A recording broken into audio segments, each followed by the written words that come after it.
C'est jamais facile d'annoncer la mort d'un être cher à une famille. Mais c'est encore pire quand celui-ci a été brutalement assassiné. Tariq El-Amin. Scott McCord. Enchanté. De même. Et qui est ce jeune homme? Ikra Bismillah. Enchanté. Enchanté, monsieur. Bonjour. Merci à vous de nous recevoir. Ah, c'est normal. On va sauter dans une machine à remonter le temps. En 1983, un jeune homme a été assassiné dans le comté de Newton, où j'habite. Et il se trouve que ce jeune homme a un lien de parenté avec vous. Et il y a forcément une famille qui le cherche. Tout à fait. Ikra est mon cousin et ce jeune homme, c'était sans doute son frère. Vous êtes le frère? Je suis né en 1980, j'avais 3 ans. Donc cette victime pourrait être votre frère? Ouais. Oui. Il avait disparu? Ouais. Oui. J'avais 3 ans, donc je m'en souviens pas très bien. Mais j'en ai beaucoup entendu parler, et tout a l'air de coller. L'époque à laquelle ça s'est passé, l'âge qu'il avait à ce moment-là, tout semble correspondre. Ouais. Maman, viens voir ce portrait robot. Ses yeux. Les yeux et les sourcils ressemblent beaucoup aux siens. Ouais, les yeux surtout. Ouais. Il s'agit d'un jeune homme afro-américain âgé entre 15 et 18 ans. En termes de taille, on l'a estimé à 1,80 m. Oncle Cam, il faisait quelle taille, Kaif? Il devait faire dans les 1,75 m, 1,80 m.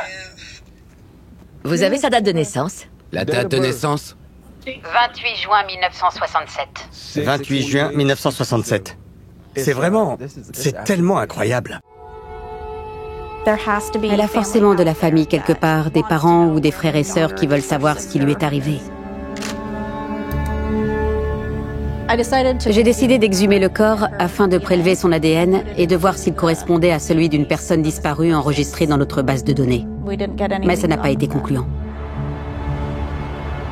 Nous avons diffusé son portrait robot sur tous les panneaux publicitaires aux alentours de Phoenix. Mais ça n'a rien donné. Nous n'avions aucun élément. Nous l'avons donc de nouveau inhumé. Il est écrit « Inhumé sans nom » sur sa tombe.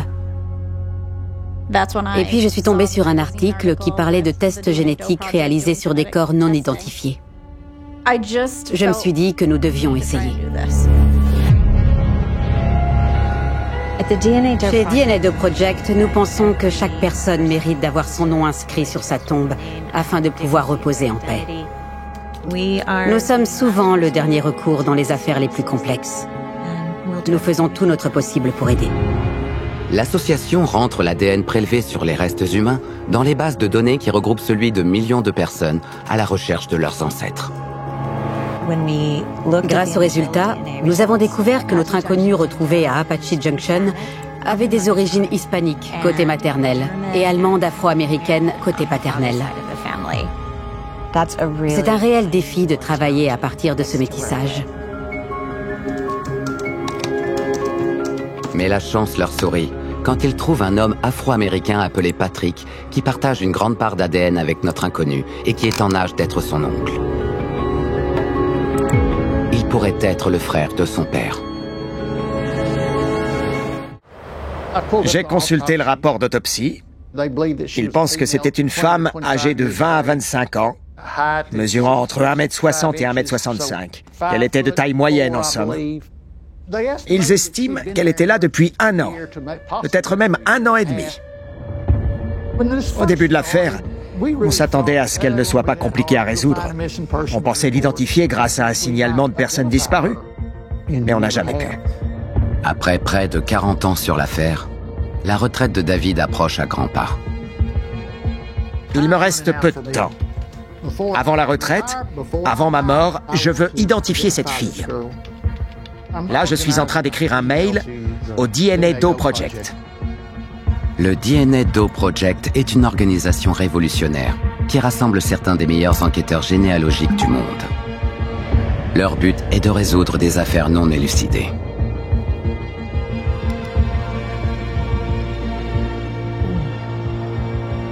C'est dur de regarder ça. Je ne peux même pas imaginer ce que cette jeune femme a dû endurer. Elle ne méritait pas ça.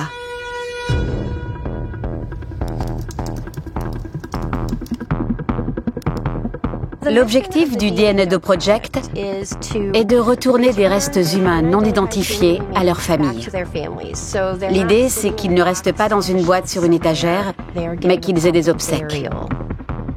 Les bénévoles du projet entrent chaque ADN dans une base de données publique.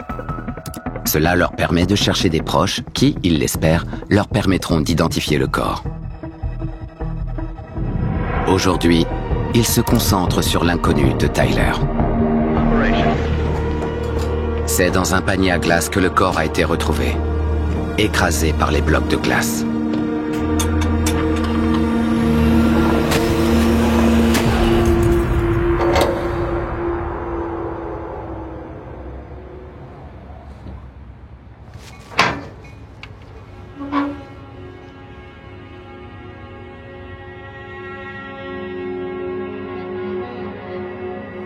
J'ai du mal à croire que quelqu'un veuille voyager là-dedans. C'est un endroit froid, c'est sombre, un endroit exigu. C'est pratiquement inhumain. Que faisait-il là-dedans? Est-ce qu'il y est tombé sans le vouloir? Est-ce qu'on l'y a poussé?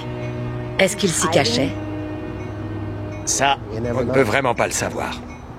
Ce qui me fend vraiment le cœur, c'est que je ne crois pas qu'il ait voulu finir là.